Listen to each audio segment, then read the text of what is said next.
Okay, let's talk about transverse abdominis contraction. So we want to make sure that you have a great solid core. So when people talk about having a strong core, this is often what they're talking about, that transverse abdominis or TA. So is the deeper abdominal muscle. So it's it wraps from the sides of your six-pack abs and even underneath that a bit and wraps all the way down and around to your back and eventually attaches into your spine. And when you tighten that, it draws that belly button down, draws that body together, and creates stability in your spine so that you can move your whole upper body together as a unit. It really locks that in so that you transfer the weight of anything you're lifting to your hips, your glutes, your hamstrings, instead of through your spine. And so it works as a back brace that keeps yourself strong and avoids injury. So really important to have a strong transverse abdominis. The way to engage that then can be a little tricky, because what we want to do is make sure that you're not tilting that pelvis forward or backward. If your pelvis was like a bowl of water, you can tilt the water out the front or back or either side. And so by locking that in, you keep the water stable. You don't want to spill the water, is essentially kind of what the cue you can use in keeping that neutral spinal posture. So a lot of the time when you do ab exercises on the floor, especially like leg lifts and other things, a lot of the time people will tell you to flatten your back into the mat. We don't necessarily want to do it that way because that teaches you to flatten your back to stabilize your spine instead of keeping a neutral spine. And so let's show you how to engage that transverse abdominis without flattening your back. So what we want to do, we're using a blood pressure cuff to help give some biofeedback, to help her see if the pressure changes in the cuff, then we're either tilting that pelvis backward or lifting it up. What you can do at home if you don't have a blood pressure cuff, you can put your hands under the small of your low back like this, and you can feel for the pressure change. If you're putting more pressure, that means you're tilting your pelvis backward, or if you're tilting, or if you're taking the pressure off, that means you're arching your back.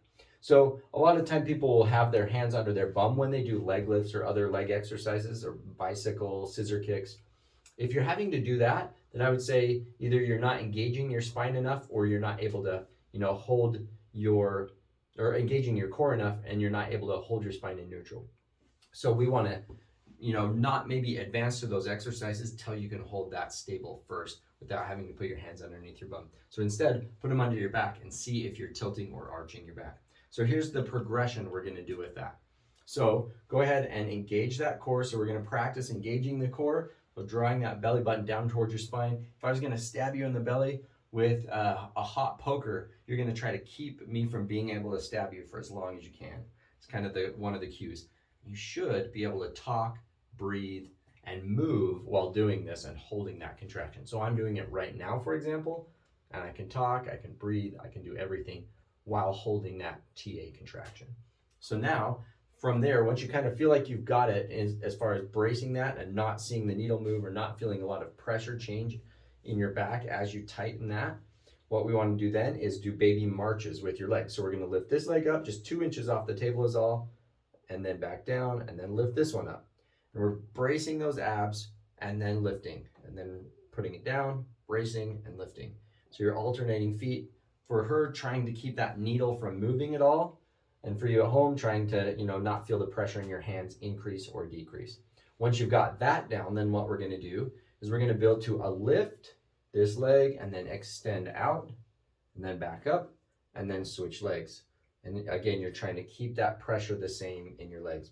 Once you feel like you've got that mastered and you can hold things steady and not tilt that spine forward or backward, once you can keep it in neutral with those leg extensions, then we're going to move toward a lift this leg, and then lift this leg, and then put this one down and this one down.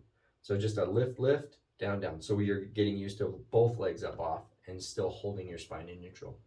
Once you can do that, then we're going to lift, lift, and then extend one out and back and out and back. So kind of a bicycle move. Slow, controlled at first. You can build into some more speed as you can hold that. Then you can eventually go into extend both legs out.